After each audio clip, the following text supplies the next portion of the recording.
Egg curry.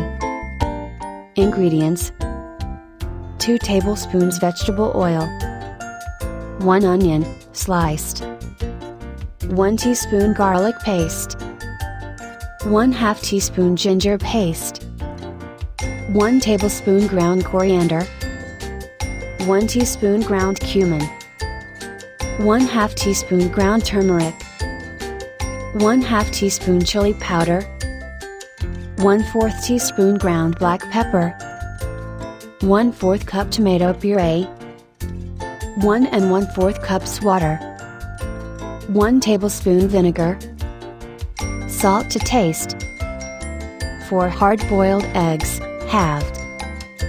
Directions: heat oil in a large pot over medium heat. Add onion, cook and stir until browned, about 5 minutes. Stir in garlic and ginger paste.